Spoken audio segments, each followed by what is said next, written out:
Bon, tu le sais maintenant grâce aux dernières vidéos, je suis con. Par contre, les dernières histoires que je t'avais racontées, elles étaient pas très graves. Enfin si, j'ai cassé un vase, c'est vrai. D'ailleurs, le vase, si tu regardes cette vidéo, je suis désolé frérot. Mais avant de te raconter deux nouvelles histoires où j'ai joué avec la mort, est-ce que je t'ai déjà parlé de Utip? Non? Alors c'est parti. Utip est un site pour soutenir les créateurs vidéo.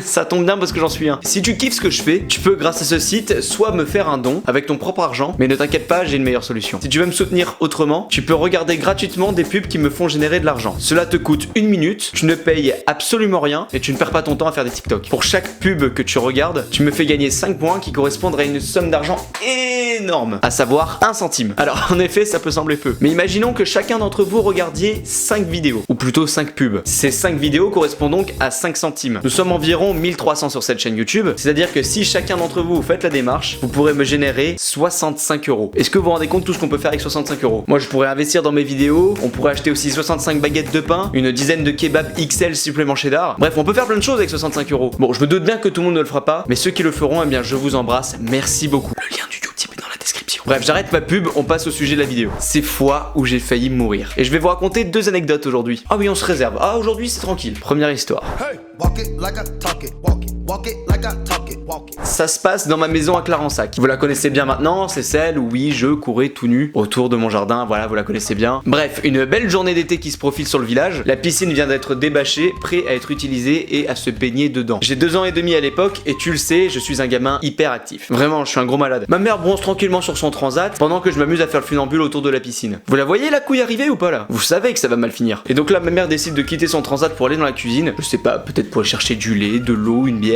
peu importe, on s'en fout en fait. Et donc elle me laisse tout seul pendant que je me balade autour de la piscine. Grosse erreur maman. Tu te doutes bien qu'à un moment si tu me laisses autour de la piscine, il va se passer quelque chose de grave. Et donc en effet, depuis ce jour-là, mon équilibre est remis en question. Et évidemment, je fais le malin et qu'est-ce qui se passe? Paf, je tombe dans l'eau. Je commence à me débattre comme je peux pour remonter à la surface. Et c'est là où on se rend compte qu'en fait j'avais un petit problème. Je ne sais pas nager. Le seul souvenir que j'ai de ce moment, c'est ce moment où je décide d'abandonner et de me laisser couler. Je me vois lever la tête et regarder la surface de l'eau qui s'éloigne peu à peu. Et là, je commençais complètement à suffoquer.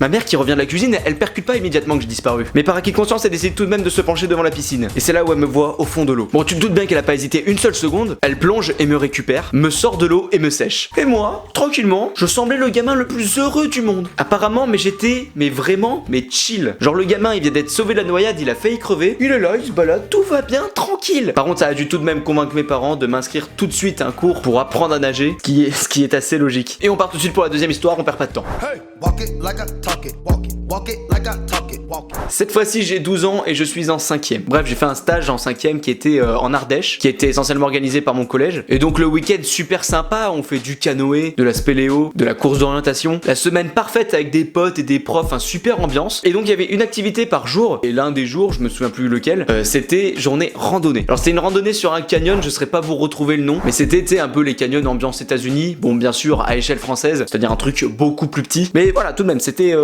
mastoc comme truc. Et super sympa à regarder. Et donc on entame la matinée qui est super chouette, où on découvre de super beaux paysages. Et on trouve même des endroits pour se baigner, enfin super. Et l'après-midi elle était un tout petit peu plus sportive. C'était vraiment là, ambiance randonnée, truc violent où on marche et on s'arrête pas pendant 4 heures. Et donc en fait cette marche se faisait tout autour des bords du canyon. C'est-à-dire que vraiment c'était assez dangereux, il fallait faire très attention. Et donc sur cette randonnée où il y avait tout un passage qui était essentiellement proche du vide, il y avait des feuilles qui étaient sèches. Donc ces feuilles qui étaient sèches, tu sais, genre quand tu marches dessus, et il faut faire hyper attention parce qu'en fait ça glisse énormément. Et donc on avance, il se passe 1 heure, 2 heures, et là, bim, je glisse sur une feuille qui m'emmène directement vers le vide. Et là, je me dis, tout est fini, que je vais tomber dans le vide, que c'est terminé pour moi, c'est ciao. Mais au dernier moment, vraiment, les pieds dans le vide, j'ai mon pote qui me rattrape par ce truc-là, la lanière du sac. Le mec m'a vraiment attrapé par le col, m'a soulevé contre le sol et m'a sauvé clairement la vie. Je pense que je n'ai jamais autant remercié quelqu'un de ma vie. J'ai été vraiment perturbé vraiment toute la journée. Et encore aujourd'hui, si je vous en parle, c'est que ça m'a vraiment marqué parce que j'ai ce souvenir d'avoir eu les pieds dans le vide et voir en fait un petit peu ma vie défiler dans le sens où je me suis dit c'est terminé quoi. Et donc même si je ne parle plus à cette personne, grâce à toi cette vidéo et comme toutes les autres sont sorties parce que sinon vraiment je ne serais plus de ce monde. Voilà, je te remercie énormément. Et voilà, c'est ainsi que cette vidéo s'achève. Et toi, est-ce que t'as déjà fait une connerie qui t'a amené à jouer un petit peu avec la vie? Tu peux me le dire dans les commentaires si tu le souhaites. Partager ton expérience, un témoignage peut-être. N'oubliez pas qu'il y a mon YouTube dans la description. Merci à tous ceux qui prendront du temps pour me soutenir. Et si vous avez vraiment la flemme, eh bien vous pouvez tout de même me mettre un petit like. Voilà, ça fait très plaisir. Mais aussi et surtout vous abonner et pensez à mettre la cloche pour recevoir les notifications, pour suivre mes prochaines vidéos qui arrivent très vite. Et il y a du lourd qui va venir. Je vous dis à très vite, c'était Debax, portez-vous bien, lavez-vous les mains, salut.